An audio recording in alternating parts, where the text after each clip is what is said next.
we are back, everyone. Hopefully, everyone's been having a fun time, a cool time as we slide into summer heat because it's a little toasty out there. Uh, I am joined today with our podcast, which of course is what is it, guys? What's our podcast? All this has happened before. There you go. All of this happened before. Chris is like, I don't know what happened before. I don't know. I mean, something maybe. I don't know.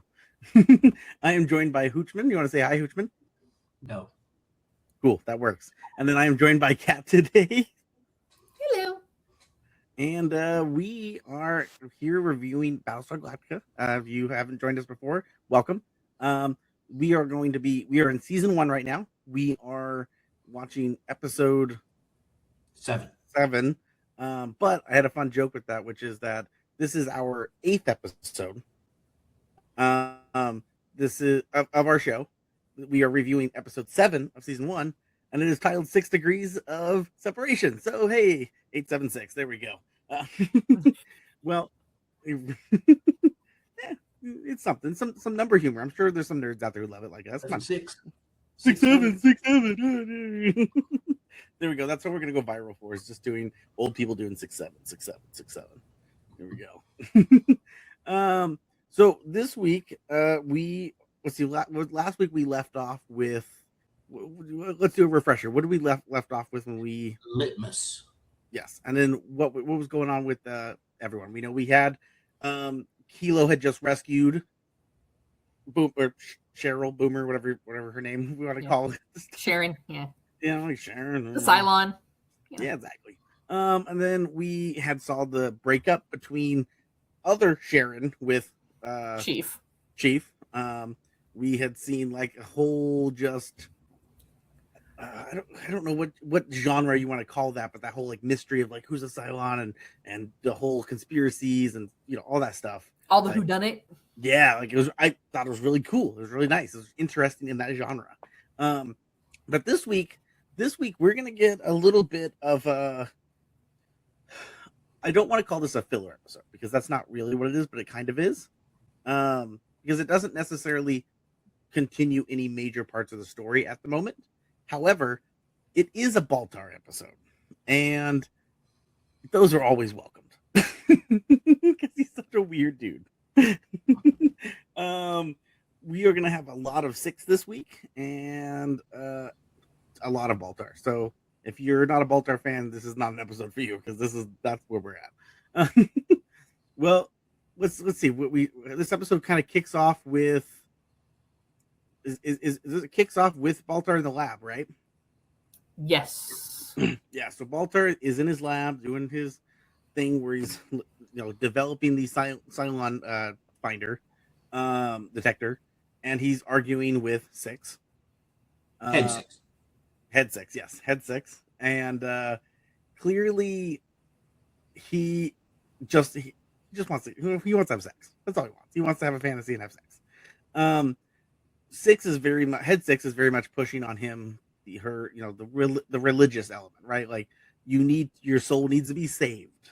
You need to give yourself to God. And he's like, oh, cool, yes, the Cylon God. She's like, he's not the Cylon God. He's the God. Like, get with the program. And you can see he just, I don't give a shit. Whatever, I'll say whatever I need to say to get you in bed, right? Like, let's go to Pound Town. I do find it. I find it really. Charming's not the right word. Baltar is supposed to be this extreme genius, which he is. He is very intelligent.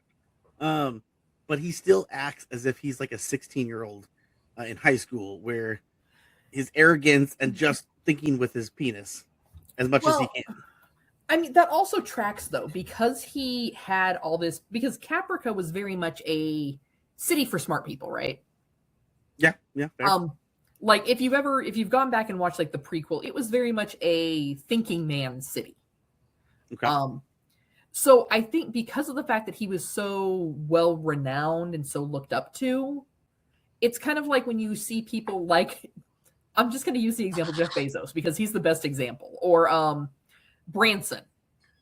Like these guys are pure ego, pure look at me and like my hot 20-year-old. Like, you didn't choose Musk. Wow. yeah, I mean, seriously, I'm not gonna lie. When we had the millionaire space runoff, Branson showing up with the squad of cheerleaders, for lack of a better term, was just epic. But And Bezos and his penis rocket. and his penis rocket, yeah. Um, but I think that's kind of where some of that comes from for Baltar, is he was basically seen as this epitome of society in Caprica. Oh yeah, everyone filled up his hot air. Like they just kept pumping it into him, and he was like, "Yeah, I'll take it all day long." Yeah, and so for him, it's like, what else is there to do other than like get it on with all these women? We do have to joke about that, because remember, so this is 2004, 2006, 2004. 2004. This episode released 2004 in the UK, November. Okay, so 2004.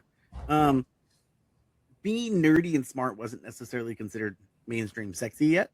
But I think they were trying to kind of use that character, though. Well, no, I know, but it's funny that like we see when we see him back in Caprica, right? He's cheating on Six. We see that he's getting girls all the time, and I'm like, man, they really did know the future. Well, if you have money and brains, you get whatever you want. I kind of have to laugh because the actor that plays Baltar plays a very similar character in Eureka later on. Oh, I forgot he was in Eureka. Yeah. God, oh man, I need to go back and rewatch. But he was this incredibly like smart, witty, arrogant, charming smoking man.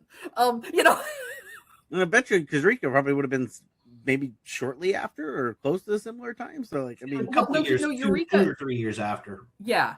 But the idea of a city full of smart people, and even though his character kind of came back in time, he was originally from like the 1940s. Sorry, we already had Stark, who was sorry spoilers for those who haven't watched Eureka. You've had time, my bad. A 2-decade-old spoiler. Don't know. New ones. Yeah, but he comes back, and so he's a man out of time, but he still just has this swagger, like. And it's boys. They saw Soldier Boy. Worse swagger than Soldier Boy, okay? But it's still the same kind of thing, though, where like he's this guy who, they might fight you on that one. He got to being like super charismatic and super like, all these women love me in Eureka because I'm so smart, right? I'm so good looking for a smart man. So I think that's kind of where that comes from. Is it's the difference in society. Sure. Yeah. Of course. They value. Speaking on that, I also noticed something, and this may be just a really kind of like small thing. But have you noticed in a lot of sci-fi television, so Battlestar Galactica, another one that comes to mind is Starship Troopers. Okay. Is there are no gendered separate bathrooms. Correct. It's just a bathroom. I don't think there is one in Battlestar Galactica. Well, like we see it in this episode where like there's a woman in there washing her hands and a guy comes in and goes into the stall and vice versa. Yeah.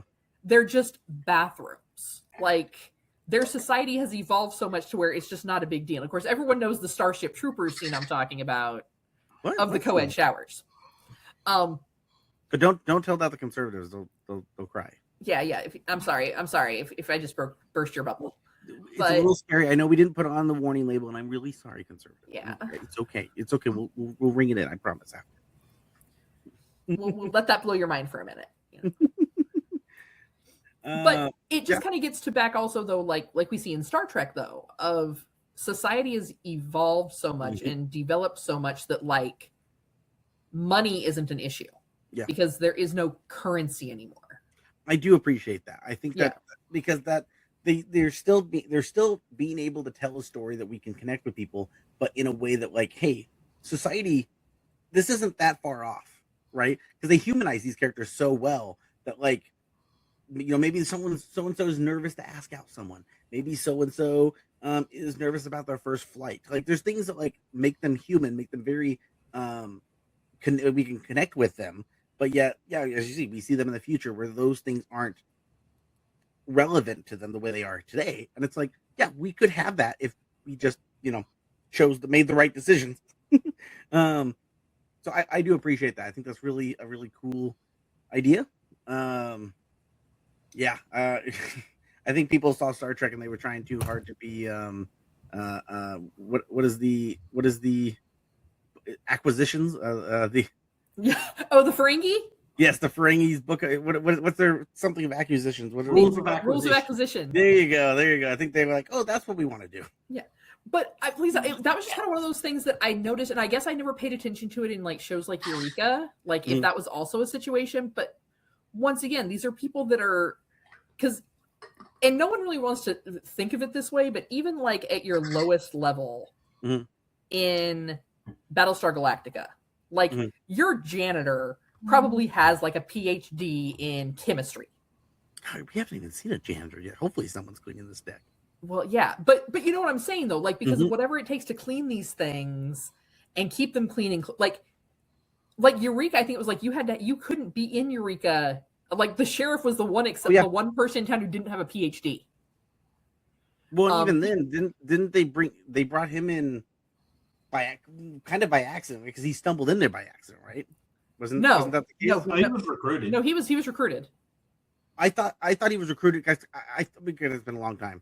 I thought that first episode was he accidentally found the town, and then he was recruited after that because he had already found the place. No, I think wait. No, you are right. Yeah, because he was originally going for a job. He was working. Yep.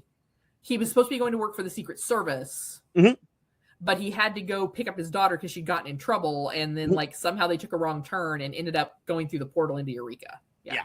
And so because they saw that, and I think like probably that first episode he helps them with like solve some stupid mystery or whatever, and they're like, well, you should just stay here. Yeah. So, yeah. But he was like the only person in that town who didn't have a PhD. Yeah. And I'm sure Battlestar Galactica, just because of what we know of Caprica, for those of you that know of Caprica more than just it blew up. Well, I mean, it hasn't blown up yet. It's just dead. It's just dead. Yeah. All the people are gone. Yeah. Yeah. But Cylons are having a great time. But it was the same kind of concept, though, of a town full of people that were just so unimaginably intelligent that they were able to create all of this. I mean, they did create Cylons. They did. They didn't think that one through. Yeah. They're smart and dumb, which is kind of, They did something because they could before asking themselves if they should. They didn't have Jurassic Park on that world, and so because of it, they weren't prepared. But so we see them. He's clearly trying to say let's hook up, and she's not having it, right? She's like, man, I just want your soul to be saved. I want you to fall in line to my God. And he's like, I don't give a shit. Like, we're scientists. We have gone, yada yada. We don't need this religious bullshit. In this time, as he's ranting, staring out the window in his own mind, she walks out. She leaves and disappears from his fantasy. He doesn't know where. I do like how he jokes on you, like, this is my fantasy. I'll do whatever I want. Yeah. And you see that he kind of tries to imagine someone else. And it just doesn't really pan out for him. Well, the door knocks. He goes to open it. And he's like, oh, and then back to real life, right? And it's one of the. It's Duala. Yeah. So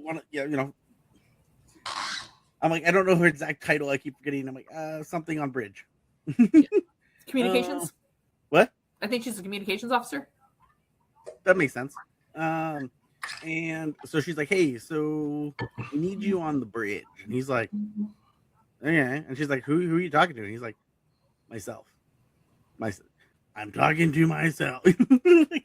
Again, this comes back to this point where I'm like, somebody needs to this dude's fucking weird, right? Like, someone needs to, I hope someone somewhere is recording in a notebook, I think this guy's a fucking nut job. He's either a Cylon or he's crazy. But so they take him to the deck. I do love when he gets there. Because Six is standing there, but it's not Head Six. Well, it looks like Head Six. He thinks it's Head Six at first. Yeah, and we don't fully even know this. I'm sure we'll get in because I was talking about. I've seen this before, but I actually don't remember. Like, I don't know if the series ever comes back to this, which we'll get to the end of what I'm talking about, but who she really was, just because of her disappearing act, which we'll get to that. But yeah, so he walks up there, sees her, and he's like, "Ah, there you are." And he's like, "I don't know why you're wearing," because she's now wearing a more modest piece of clothing, right? It's covering her up and everything. And he's like, "I don't know why you chose that top. I wouldn't have chose that top." And she's like, "The fuck are you talking about? Shut the fuck up," you know? And he's Yeah.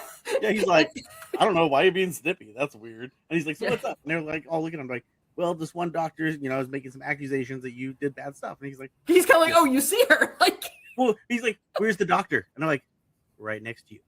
he's like, "Oh shit." Yeah. And then he's like, "Why are they acting like they see you?" And she's like, "Because we can see her."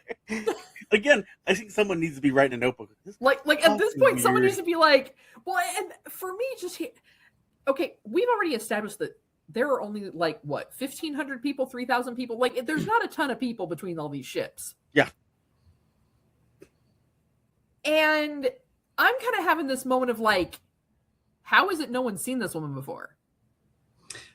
14,000 something people spread between 30, 40 ships with not a lot of transit between them, and it's only been 24 days. Yeah, True. I'll give it that there could be some things hiding, right? Because they don't know. The only two people at the time that they had know are Cylons were the two that they revealed like 2 or 3 episodes ago. Yeah. So like this is still a like unknown. They don't know how many are out there, and they don't know how to look. And obviously, you don't want to start a mass panic and being like anyone could be a Cylon, and just causing that issue among the fleet. So I could see that. I could see her hiding somewhere. I just don't know where. But I could see it. Yeah. So she has, and I do like this. This goes to a callback. So as we remember, several episodes earlier, was it 33? Was it the first episode?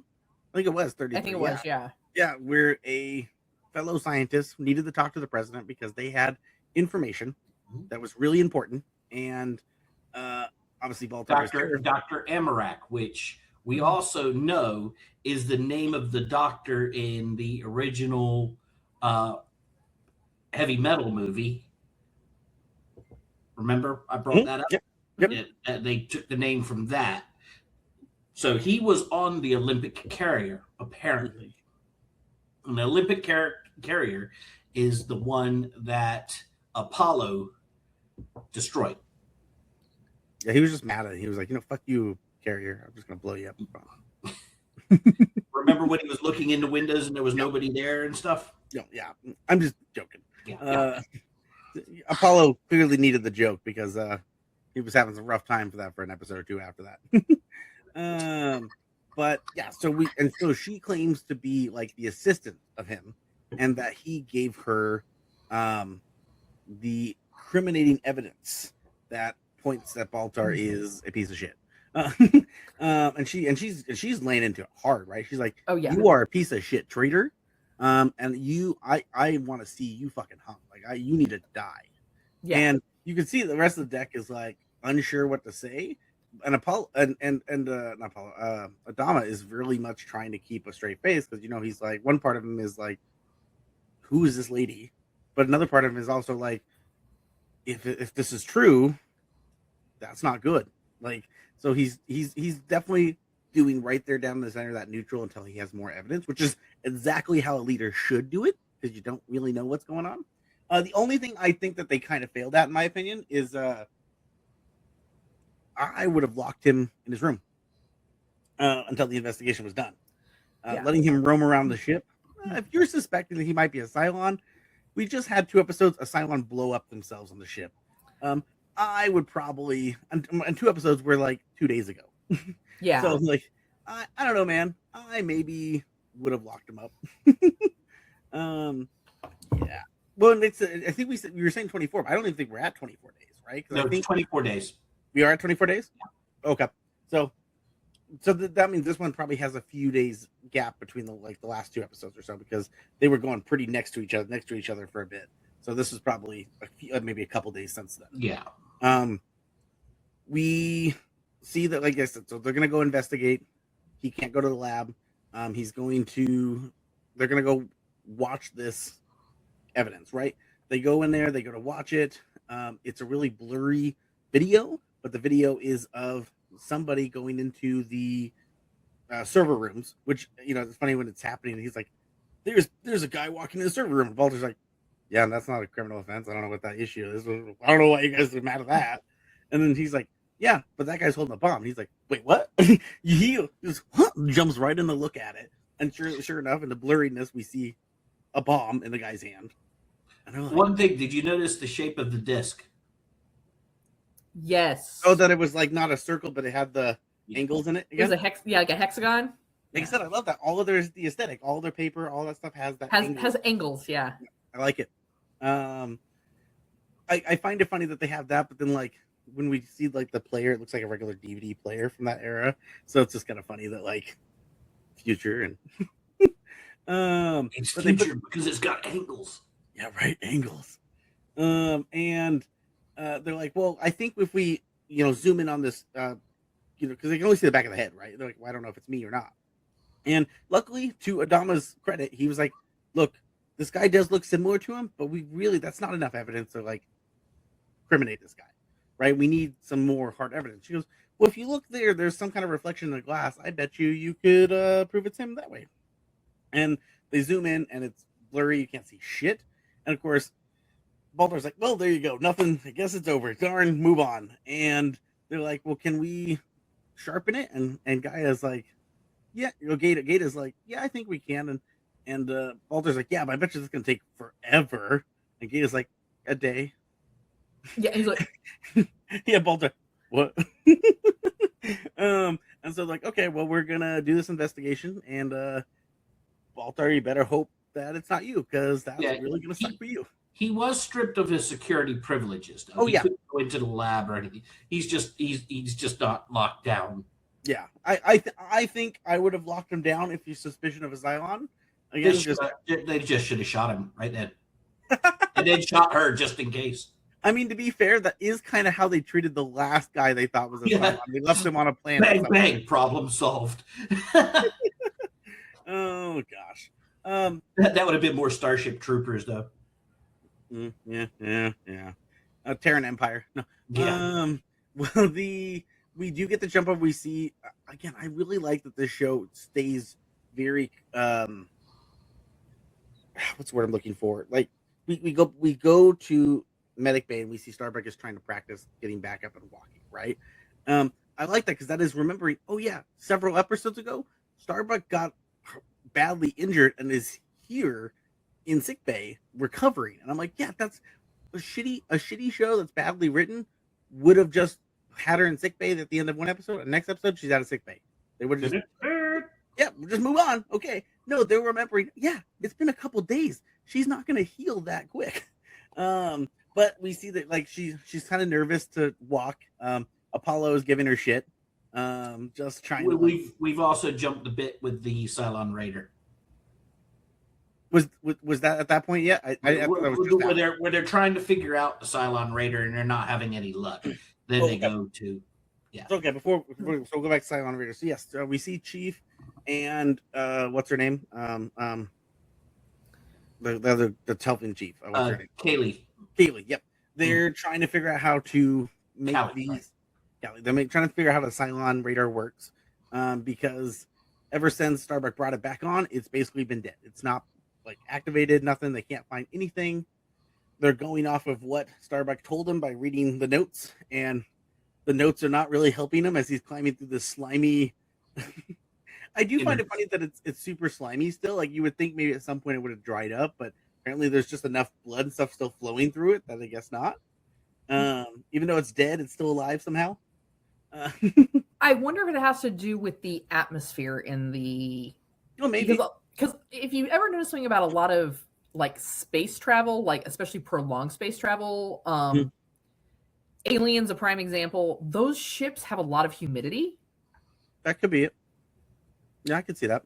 And so Chief is climbing through it, trying to figure out what's going on. Is it Ty that walks up to it? No, not yet. Okay, so what's this? Is it? It's not Sharon yet, right? No. So no, yeah, it was Ty. Yeah, it was. No, nobody approached him at this point. They were just trying to figure it out. Then it went to the Starbucks scene. Oh, okay. So it went to Starbuck. So yeah, Starbuck is trying to stand. I do like that. So she's feeling nervous. She's like anxiety. She can't do it. She just throws herself back in the bed. Everyone's like, "Hey, you're supposed to like. I get you're in pain, but one, you're never gonna recover if you don't try. And two, you should kind of be pushing yourself a little bit." She's And like, they're "No." telling her it's going to be painful because they're weaning her off the drugs. Well, I was gonna get to that. I do like that, which because she's like, "Just fuck off and give me the drugs," and he's like, "Yeah, Nope. no, starting today, no." And she's like, then he turns around and he says, "Because I need to save some for myself." "Yeah, exactly. Yeah, yeah. I'm not giving you anymore because I need them." Yeah, the doctor that's in there is smoking. Yeah, he's like I gotta love this doctor character because he's like, I don't give a shit if I die or not at this point. Like, yeah, he's like, I just admitted to taking prescription drugs that I don't need. I'm gonna stand here and just smoke my life away. I'm sure he's also like, what are they gonna do? How many other doctors are here? Yeah, what they gonna do? Fire me? Oh, as he smokes a cigarette. Yeah. I guess I'll go on vacation. I guess, like, yeah, what do I do? Yeah, at this point, his punishment would be just staying there. So yeah, we know that, and then after that scene, do we go back to the radar after Starbucks? No. After that is when Baltar calls the president. Oh, okay. So Baltar calls the president, and he's like, "Hey, I am innocent," and she's like, "Yeah, I really hope so. I believe in you." And he's like, "Yeah." And so he's trying to figure out what to say, but he finally just decides He wants to get over to Colonial 1, but he's on a no-fly list. Yes, he wants to get over there, and she's like, "Yeah, unfortunately, you just can't." And he's like, and finally he decides he comes up with this plan, right? He's like, "You know what? I think she's a Cylon." But the president passed out and never heard it. Yes, yeah. She passes out because of her illness, and you see him. He's like, "Hello, anyone there?" And no one's there because she's passed out in the middle of this conversation. So we see her aide come in, try to help her. The aide calls her on the line. whole intercom. Yep. Yeah, we need a medic here, which they do tackle again because he's like, "I am so sorry that I didn't even think about frequencies. I just yelled it out there." And she's like, "Don't even worry about it. Like, shit happens." Yeah, because they have after that they have a press conference to let everybody know that the president has a case of stomach flu. Yeah. Or something. Yeah. And Doc Coddle is looking after her, mm-hmm. trying to figure out. And it turns out that she has been over medicating. Yeah. And that's the problem. And he tells her, "I can give you a shot, but you're not going to like the side effects." Yeah. And she orders him to give her the shot. And she goes to roll up her sleeve. And he goes, "It's not that kind of shot." And she just gives him this death glare. Well, I also wonder because like some of those shots, I mean, I've had to have a few injections over the years for various types of pain. Some of those leave you not like you walk a little weird for a couple days. Yeah. Depending upon where your pain is. Like, I mean, for example, like I've had to have them for back pain. And sometimes, like, because your back is interconnected to all of you walking, like you got a crip walk going on for a few days. "Doctor, my left ass cheek is hurting. I guess that's where it's going." Well, that's what he's telling her. It's going to be a shot in the butt. That's all. It's a booty shot. He gives it that death glare. Then is the next scene where Ty comes? Adama meets with Godfrey. Oh yes, this is a good scene. Yeah. Yeah, this is the. Ooh. Yeah. So those two are Yeah. chatting, right? And she's clearly trying to play him. She's trying to put on the act of like, And you can see him. oh, 100%. Yeah. Yeah. Mm-hmm. He's trying to figure out what's going on here. He's trying to like, okay. And she clearly thinks that she has a little more pull than she does, because then she goes for this like kiss to him. And he's just like, "Nah, I good." Oh, you see it in his eyes, like anger. Yeah. Like, And then, next thing we see, he calls Ty and is like, "Oh yeah, she ain't going nowhere." This bitch. Yeah. Do not let her off the fucking ship and do not let her out of your sight. And so, that's he clearly knows something's up, but he doesn't know what is going on, but he knows something. I almost kind of wish Baltar would have came to him and told him about the Cylon story, because I feel like, especially after this moment, he'd be like, "Yeah, no, I'm with you." Like, yeah, this is. I think in his mind, though, Adama's not going to believe him. Well, Adama, I don't think he's going to believe anybody. Sure, but I mean, I'll give it though. Adama, to be clear, discovered the first Cylon that we look in human form before anyone knew, and then proceeded to beat him to death. Yes, he did. So, like, I see he's a smart guy, right? He's very intelligent. So, like, he knows something's up. So, I think that he would still be skeptical of Baltar, but I think he would be a little more to like, let's do some digging on this person, because that whole thing, that whole vibe was bad. It did not pass the vibe check. Yeah. So, bad vibes. He's like, she didn't ask to borrow a book like the president. Yeah. That's how you get to my heart. Who does this woman think she is coming on to me? Yeah, how dare she? Oh, you know what? Also, she's blonde. I like brunettes, that bitch. Now is this we go to Caprica or we go to Ty? This is the first time we go to Caprica after that. Okay, we see that they are, I think, they're running from two Cylons. Yeah, we're only at Caprica, twice this episode, I think? Yeah.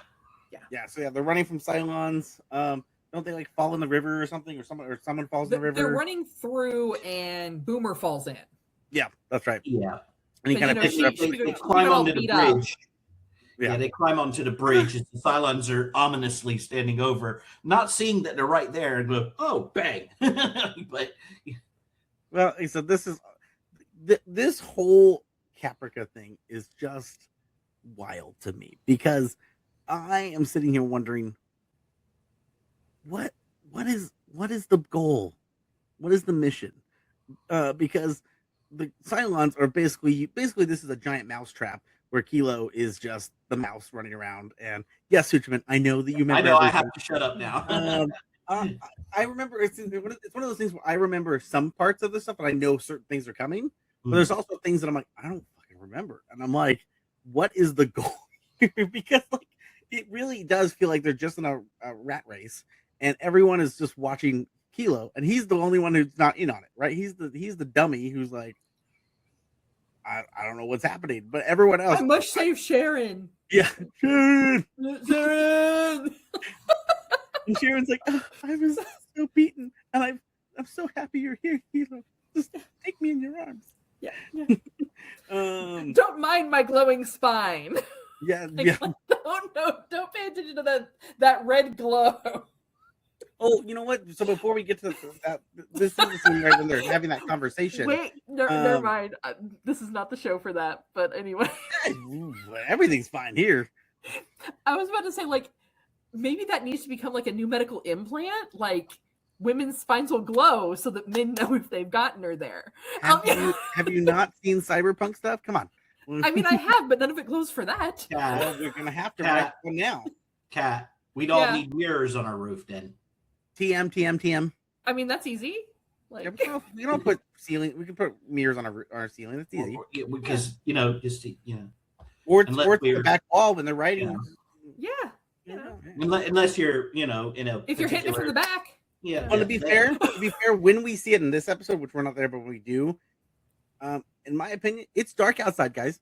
Yeah, you don't see that red glow. You should have seen a little bit of a glowing red light behind her. I don't know, man. Wait. Lightning. Does he not know better? Like, did he think that, like, when they say that women glow, that's what they meant?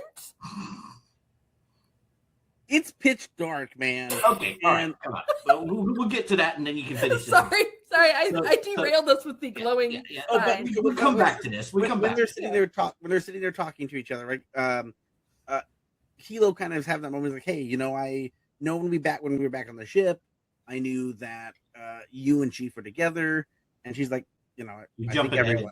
What? You jumping ahead.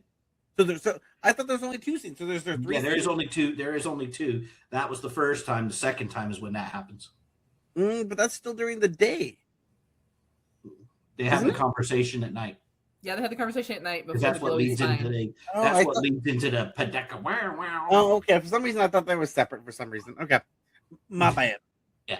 So now is it Ty? I'm like, we're just gonna keep. It's now on. It's now on to Gata working in the lab trying to clear up that face. Ooh, is this when he goes to the bathroom? Yes. The bathroom scene that I alluded to earlier. That was a hilarious scene if you think about it. This is such a good scene.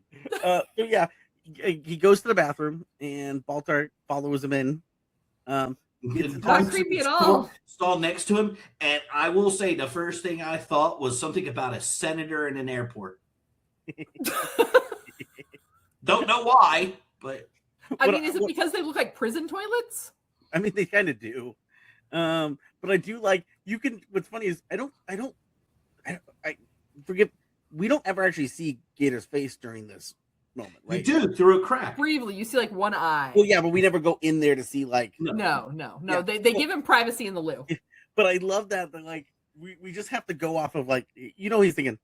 The fuck is going? I'm trying to take a shit. Like, what is this? Well, there's one part where Baltar turns around and says, "How are things over there?" And how's things going? Face like, and he meant, and then Baltar goes, "In the lab." And all I can think is what if Gata is one of those people who's like super shy, and so like now you're having a conversation with me, he's like, I just have to pee, and now I can't. I can't. Yeah, I can't. My bladder. I think that's kind of what they're. Yeah, I think that's where they're going with that. So they, they're whispering, having this conversation. Baltar's like, "Oh, how's things going? Is things going well?" And I don't know if I've told you this, but like, I'm buttering him up. I've always appreciated you and your work. And he's like, "Thanks. I that means a lot. Yeah, because you're really good at what you do, and I really appreciate it." So how's things going in the lab? He goes, "How are things going over there?" Yeah. First, and that's when Gata goes. I mean, in the lab, and he goes, "Oh." If this would have been a scene on the Orville, we would have heard a like thunk, that like poop falling into the water. That's what we would have heard at that moment. Yeah. Poop jokes, gotta love those in the future. Everyone loves them. And he's telling them how everything's getting close to sharpening the image, and tries to talk him into letting him come into the lab. Yes, he does, because he wants to show him some ways of looking at the security protocols and the image to verify it that it's not really and Gata's like no. Well, he's like, and he's like, I've already verified it, and he's like, yeah, but there's other ways to verify that you probably haven't. And you do kind of hear from his voice, like, oh, like maybe. Yeah, but he's still like, no. Oh yeah, no, he's not letting him in. But here's the thing: I like Gata because I don't necessarily think the Gata distrusts him. I don't think Gata necessarily sees him as like a threat or a Cylon or anything like that. Gata's very naive at this point.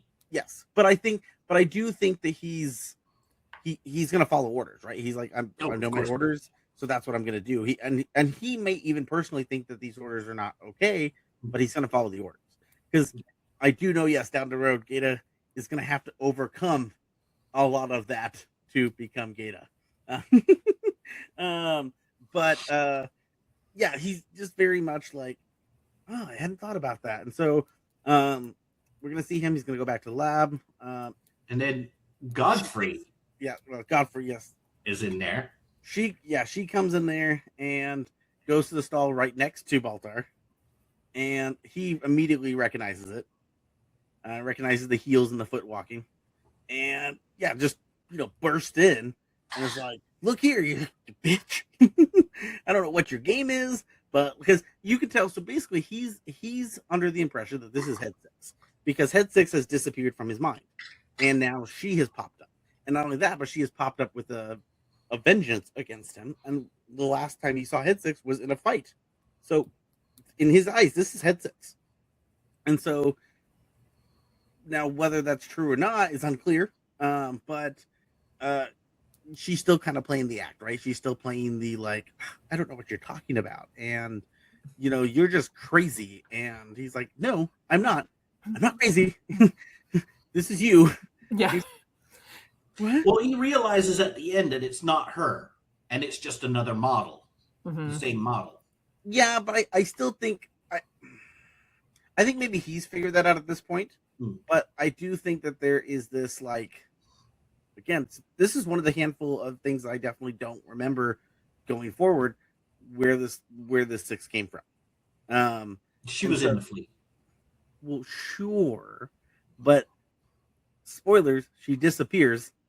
So like what she is and who she is, the show definitely seems to hint that She at some point puts on one of those glasses with the fake nose and a mustache. Yeah. And so she took off the other glasses. Yeah, because she leaves them, doesn't she? Yeah. So, but so the next part is on the hangar deck with Boomer. Okay, so Boomer shows up before Ty? Yes. Okay. So because she goes into her maybe it's not a machine. Maybe you gotta treat it like an animal or a dog. And Chief Turtle's looking up at her like, yeah. Yeah, she was getting a little too friendly with that ship. Like, yeah, she was like, how you doing? You're just a good pet, aren't you? Yes, you are. and I just like Chief's face. I mean, I think all of us were like, "Oh, hey, what's up with you and that ship, Boomer?" Because at this point, we all know that Boomer's a Cylon. At this point, I don't know what's going on through Chief's head because he has been suspecting of her Cylon for a while. Yeah, and like so much so that when she was worried about being a Cylon, he helped her cover up situations that would portray her as Cylon, even after explosions happened on the ship. Like, he thought about his dick a lot. And it wasn't until he got someone thrown in the brig that he's like, maybe my dick is not the brightest thing to be thinking about. And again, like you could tell that, like, I don't know. At some point, I almost want to like blame him, right? Because I'm like, dude, see something, say something. Like the human race is about dead, and you already know that there's Cylons out there. I don't know, man. I would be asking Baltar, hey, how far along is your Cylon detector? I think we need to test it on someone. I got an idea. Let me give you a sample. Well, and he seems to have a relative, even though they may not always be on the best of terms, he does seem to have a good relationship with Adama. So I could see him going to Adama and having this conversation too, because he knows Adama would treat it seriously and also not cause a commotion if it's wrong. Yeah. So like I think at some point, come on, Chief, come on. This will be a throwback. Chief, you survived the sands of Anubis in Stargate, so come on, you should know how to survive against some Cylons. Come on. Well, yeah. For you guys don't know, he was in the Stargate movie. And so, okay, we have her have that moment, and she kind of looks at him. She says, "Oh, that's just an idea, and okay, well, bye." And it's kind of leaves. Yeah, sure. Yeah. Mm-hmm. Yeah. The next scene is the Colonel Ty scene. Okay, so yeah, Ty comes up there, and he's asking them how they're getting on, and they're like, Yeah. When he's trying to talk to him through because he's inside, and he's like, I don't know, man. This thing's disgusting as hell. Like, I don't know how any of this ever worked. This is just, and isn't this the part where she's describing, like, she says to grab the something lip node. Every fucking thing looks like everything looks like a ligament. Yeah, this all looks fucking disgusting. I don't know how this works. I do find it funny that like Starbuck, who is just a pilot, she's smart, but she is just a pilot, figured out how to fly this thing. This guy who puts ships together is like, I don't know, man. But this leads to Ty going to Starbuck.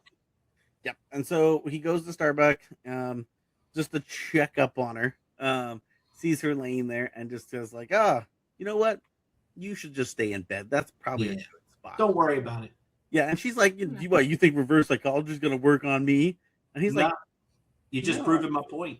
Yeah. He's like, I actually don't, this isn't reverse psychology. I don't want you out of the break. I actually fucking hate you. So I just want you to sit here and be lazy. Yeah. Every day you're here, it only gives me it gives me that like yeah, I'm justified. She fucking sucks.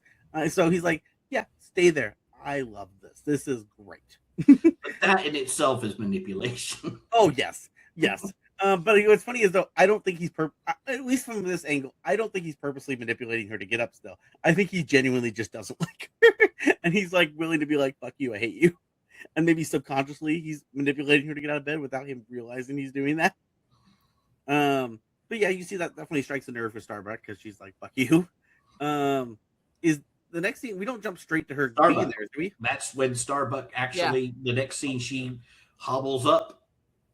Okay, so yeah, she makes her way down to the bridge where they're working on the Cylon radar. God, I can't. And she kind of climbs in there to help them see it, and she's able to get it to start like basically. No, she doesn't. Not at this point. Oh no! What happens is the chief suggests that she treats it like an animal. Oh yeah. Then she climbs in and she starts moving around. Then it works. Yeah. Well, and she gets it going, and I just like where she's kind of freaking out a little bit, like, oh no, guys, chief, it's on, it's moving, and Chief's like, is it Chief or Caitlin? It's like, don't shoot anything. Chief's like, yeah, don't shoot. I think that was the chief that said, just don't shoot anything. No, because Adama was there at that point as well. It might have been Adama that actually said it. I think it was Chief or Kaylee. Yeah, I think Apollo was there. Well, he probably helped her limp her butt down there, probably. No, Apollo wasn't there. At the end when she gets it moving, yes, she is. Because he's leaning down with them. Chief under there and Callie's under there. And he's leaning down. And if somebody says, don't shoot, whatever you do, and I'm not sure who it was. I'm pretty sure it was Chief. Chief. I was like, geez, I think it's either Chief or Callie, one of those two. I thought it was a male voice. I know that. Okay. I just remember thinking like, yeah, because just a week ago, someone had a fucking scout drone blow up in this area. So like, yeah, they definitely don't want any more blow ups here on the deck.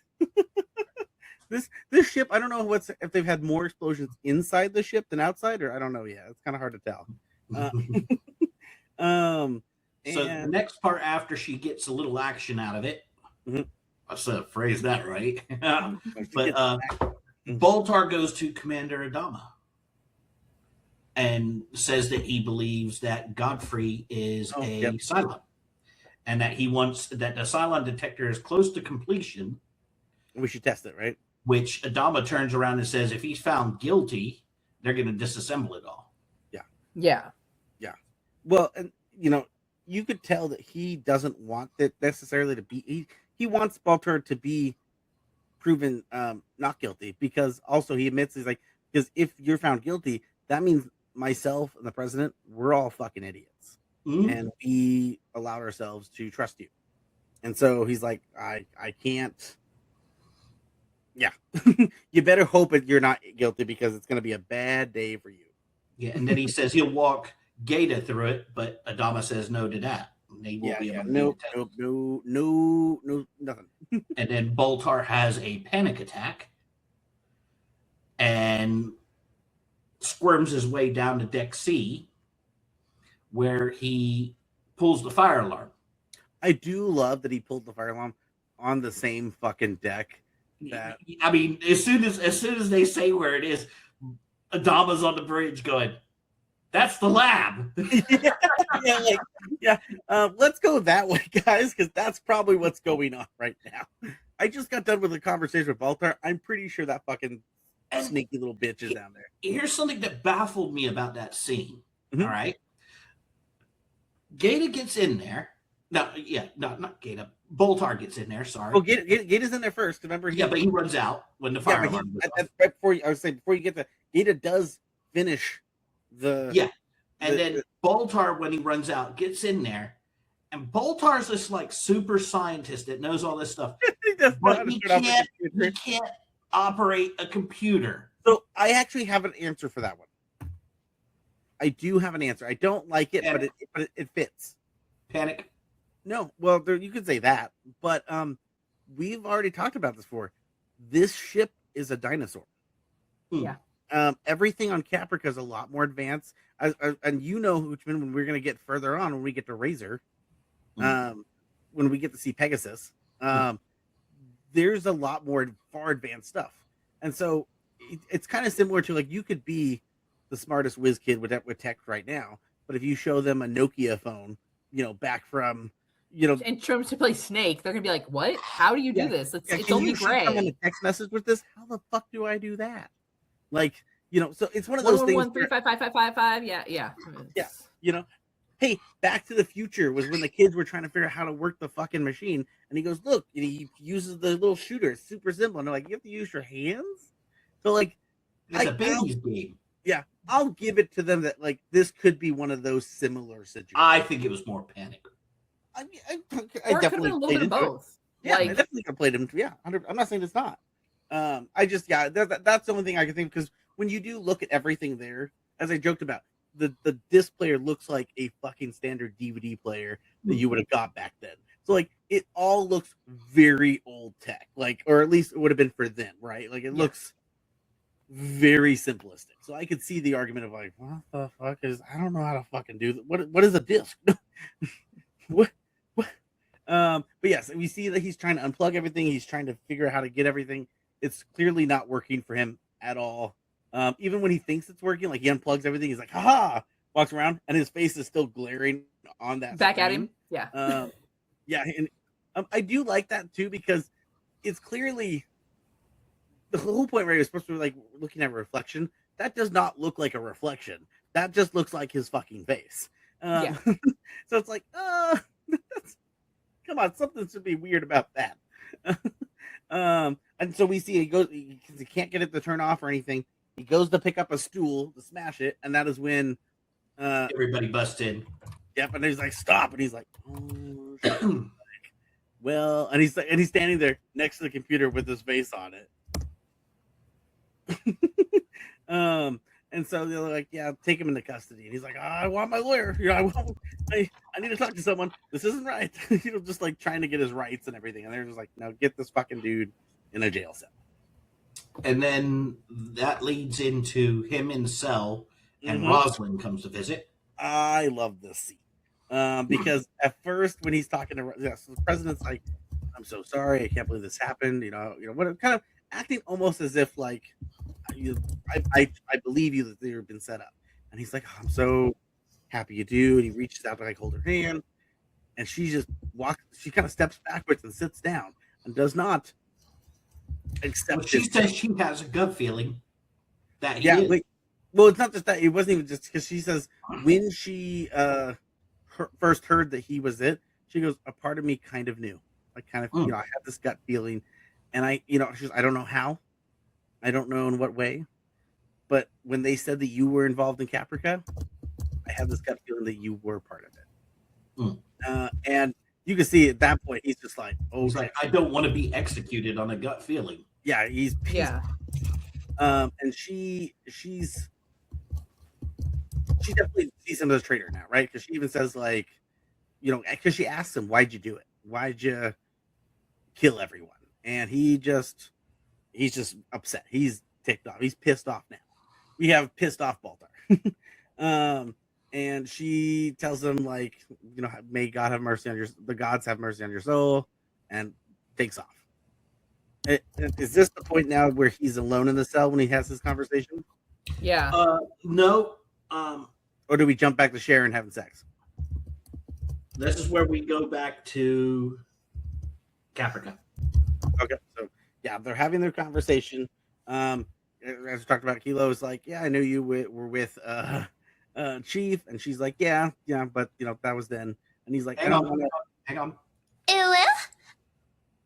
And he's like, I don't want to overstep. I always thought you were, I always thought you were hot, but like, I just didn't want to I didn't want to break bro code, and I don't want to mess up anything. And clearly she's like, oh shit, this is going to break down my Cylon whole experiment. Let me just fucking kiss him. Grabs him and kisses him and decides to have sex with him right there. As we talked about, we see her spine light up. Just like when we see when Six had sex with Baltar in the past. And I think it's dark out. That I don't know, man. That red light, I think you should have seen something. And I also think it's not very wise being in a bunch of trees during a thunderstorm. I think Kilo has not been very bright this entire time. Yeah. So I mean, he is the guy who ran out in the middle of the thing where Cylons are out and yelled Sharon over and over. But there's another part to this scene that you got to kind of pay attention to. As that's happening, it goes back to Galactica Boomer, and she's kind of struggling. I don't know if you noticed that. Mm-hmm. Like there's something wrong, and she opens that mirror, and it has the word Cylon written on it, and she's like trying to scrub it away and stuff like that. But I think there's some connection between that Cylon and her. Do you think that Cylon was actually written there? I don't know. I don't know. Yes, because it actually showed like on her hands after she wiped it off. Yeah. Who do you think? What I'm wondering is if her programming is breaking. If there's that everything things keep messing up. Yeah, because for her, like it's like she'll come out at weird times, and so I wonder if like part of her will come in like part of her may have written Cylon on her mirror. Yeah, but human her. It's like, I know I'm not a Cylon. Like she doesn't. Yeah. But yeah, you're right. I believe you because we saw that when she's trying to find water and she's reaching down to set off the bomb, right? And she's trying to fight herself on that. Yeah. I still really love the scene when she walks away from Chief and that goes from like that casual sharing, like, okay. And then we see her that camera angle of her walking down the hall of like her very much in Cylon mode. Like, yeah. And yeah, like I said, it's kind of cool not knowing when the Cylon's there and when it's not, right? Like you don't really know. It's an interesting dynamic because it's a sleeper cell that's breaking down, right? It's a double agent who doesn't know they're double agent and they're starting to figure that out and they don't know how to deal with it. And oh gosh, so they have sex. She freaks out about that.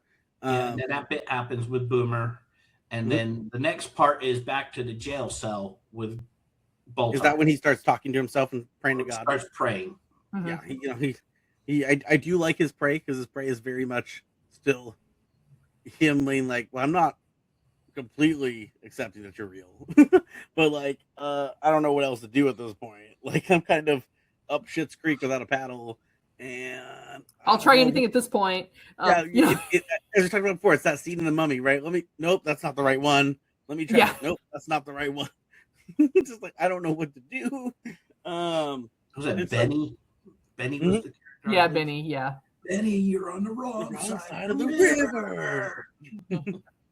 Yeah. Oh God. And then I have all the. Yeah. And then Six returns as soon as he does that. Head Six. Yep. Head Six returns. Six, yeah. Yep. She pops up and she's like, "I'm so happy that you did that. Thank you." And it's at this moment that he's brought out because Gator he thinks it's over. It's like, oh yeah. He thinks he's gonna die. Yeah, they open up. He has the guards with him. He opens up the cell and he's like, "I don't want to die. I don't want to die. There's no. You're all right." Yep. And yeah. He's like, "No, it's fine. I took your advice. I looked up, and it actually is fake. It's full of shit." And he's like, "So yeah." And immediately Baltar's like, "Oh, thank God," and like hugs him. He's so happy. One of the things Gata does mention at this point is that it was almost too easy, like it was meant to be found. Yeah. Again, that's why I'm saying this version of her.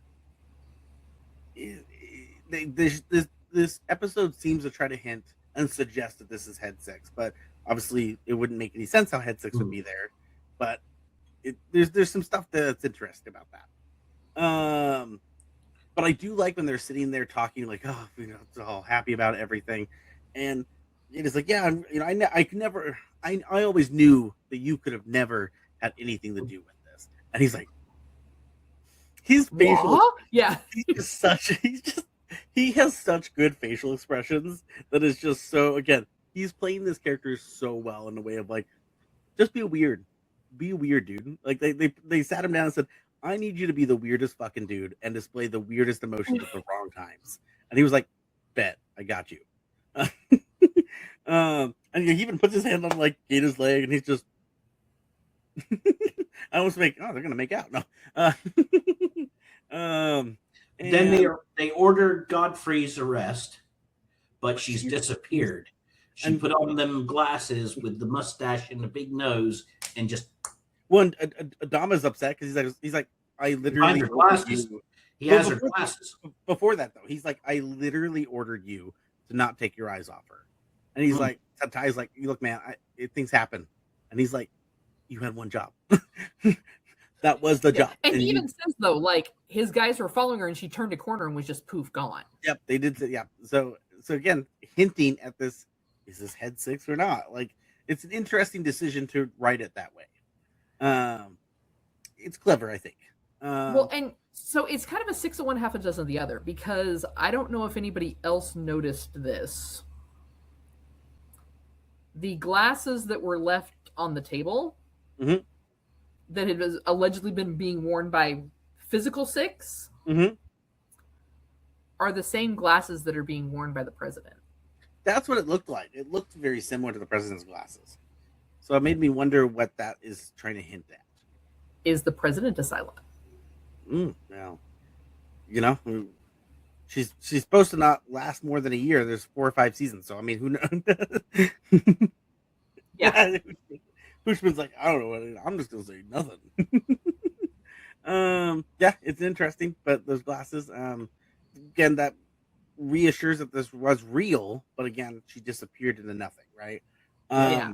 And then Petty Officer Dewala notes that nobody in the fleet has reported anybody resembling her. Yeah, and he's like, yeah, I don't give a shit. Look again. Like, yeah, fuck you. Find her. She's somewhere. She didn't just fucking disappear. She did. And then we go to Rosalind having a press conference and exonerating Dr. Baltar. I want to see the scene that happens right after this because like, yeah, she's like, I'm so happy that he was set up, and I'm not only happy that he's a civilian that was set up, but he's also a friend. And he just, what's funny is there's 2 versions of Baltar here, right? One of them, Petty Baltar, would be like, fuck you, bitch. Like, but he's smart enough to know that he needs to play into this, right? He knows that he needs to, like, she needs him more than he needs her right now. And then, so that leads into that conversation that he's having with Head Six at that time, where Head Six is telling him, they will, you've ascended, right? Like, they see you as someone who could never be a traitor. No one will ever dare to question you again. You are a true patriot. Like, you're the real deal. And he's like, was that the plan the whole time? Well, he asks her if that was a manifestation of her trying to do that, and she just never answers. Again. And he's going upstairs, and she's pretty much leading him by his manly bits. That whole scene is kind of fun because, like, he keeps asking questions, and she's just slowly stripping off her clothes.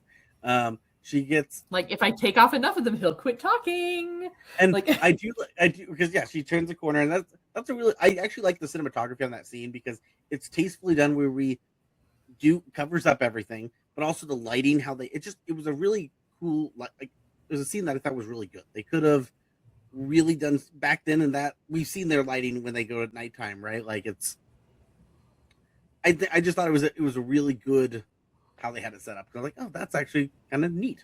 I like it. But I like when they look back at him, and he kind of stops in his tracks of asking questions and figures out, like, oh, we just need to have sex. And again, this goes back to him being the 16-year-old boy, right? He just, let me take off my pants and like just start running towards it. And does it end right there? Or does it end at the press conference? That's it. There. Okay. So yeah, I like that. I think it was interesting. Again, this comes back to a situation where I feel, without knowing more for going forward with the show, this does kind of feel like a filler episode, but it's a very good filler episode, I think. Right? Like, because there's nothing that's going on in this show that progresses the main plot. Right? Well, there's that you know of right now. Yeah, right now. As of right now. And so it is just an episode that we're going to center around Baltar 90% of the time. And don't get me wrong, I'm here for it. It's great. That actor can hold down a scene very well. But yeah, at this moment feels like a filler, and we're actually past the halfway point, right? Yeah, because Yeah. it's like 12 or 13 episodes. Yeah, and so yeah, we're just. I think depending how you The because the short last season, the I know two-parter. that. What?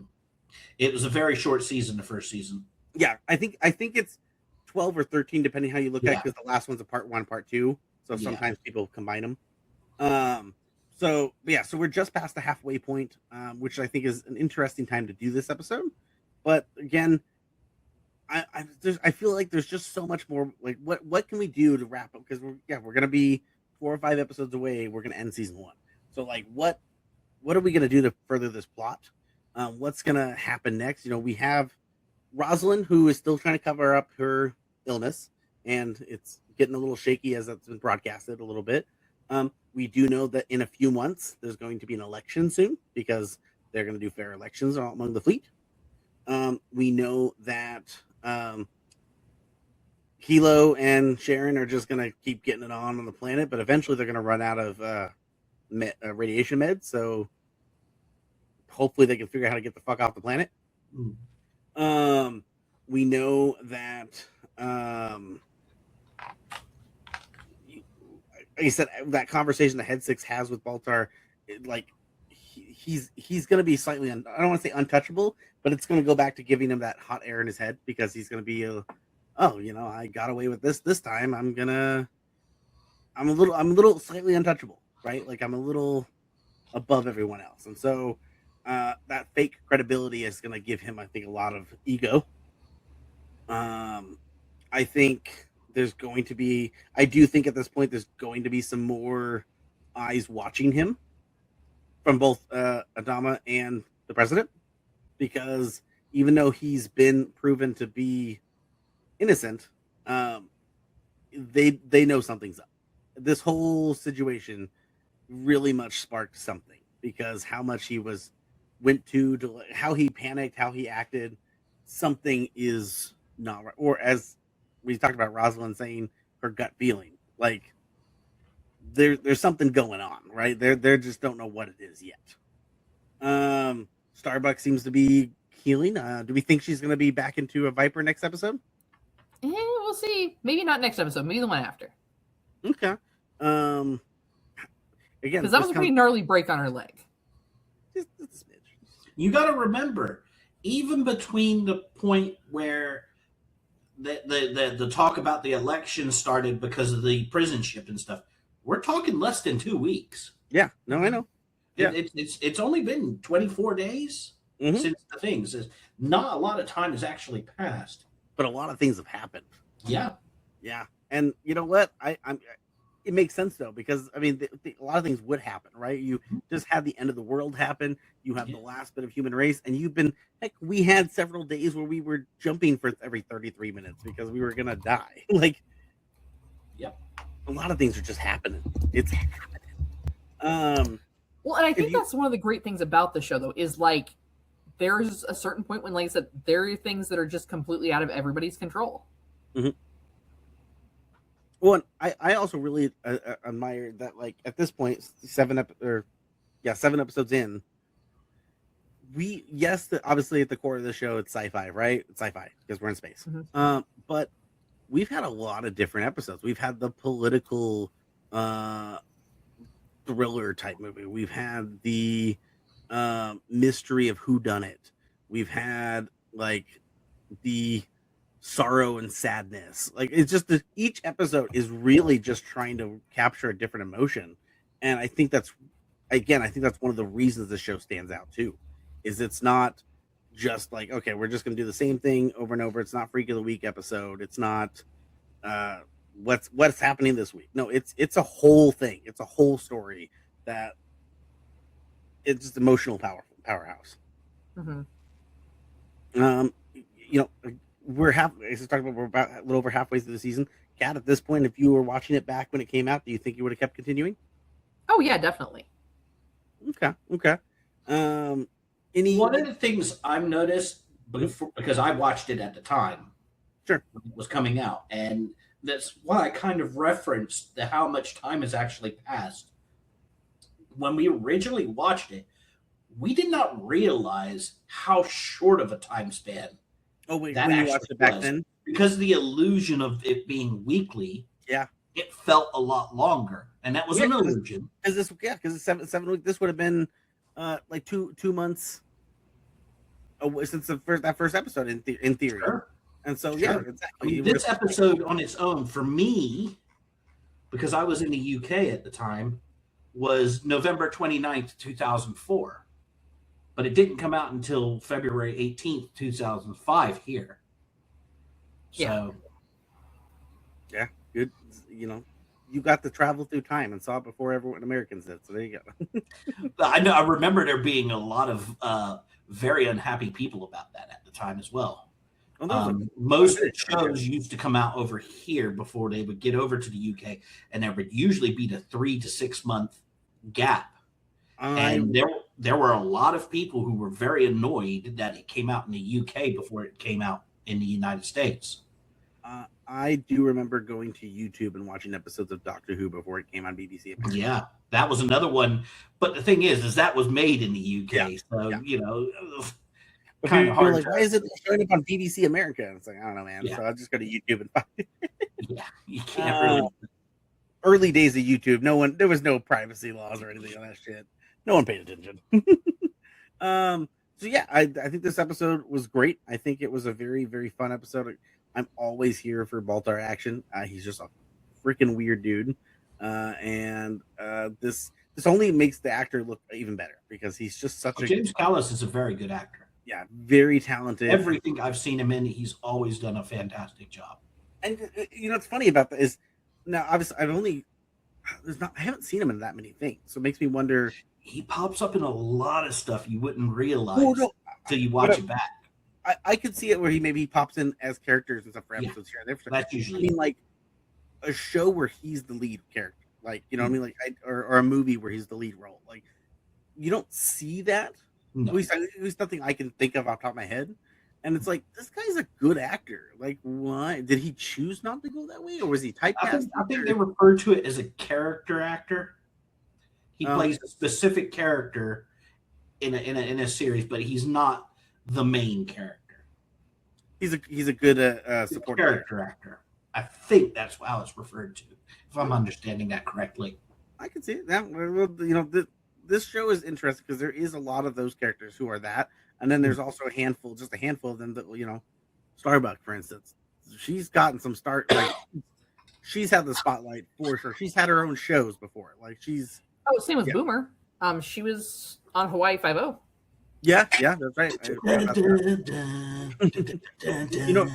I think if I remember correctly, Starbuck, one of the first shows she got right after Battlestar, wasn't that the remake of The Bionic Woman? I think so, yeah. Yes, she played a character part in that. She wasn't the main character. No. She was the previous attempt to make The Bionic Woman, but she went rogue. Yep. Wasn't she like I don't want to say villain, but the villain for that first season or something? She wasn't quite a villain, but she wasn't a good guy either. She went rogue, and she was trying to help the main character realize that the people she was working for were not the good guys. And then she got a couple roles with Star Wars and Riddick, and now she's just top of the world. She was in a few films. She did a few other movies, yeah. Oh yeah, she did a bunch of others. I know. She's one of those actors that has done very well for herself, even in movies where she's not always, but she does well. Either way, I think that's it's great to see her. There's some good actors. That's basically what we're trying to say. I guess we are at the end of this episode. What is next episode we watched? What is the next episode is episode 8, Flesh and Bone. Ooh, we're getting fleshy and we're getting bony. We gotta love it. That should be hopefully a mutilation episode, right? We gotta have some mad scientist doctors going in and down and be like, let me see what I can make human and Cylon together. No. Let me double check. I believe it's Flesh and Bone.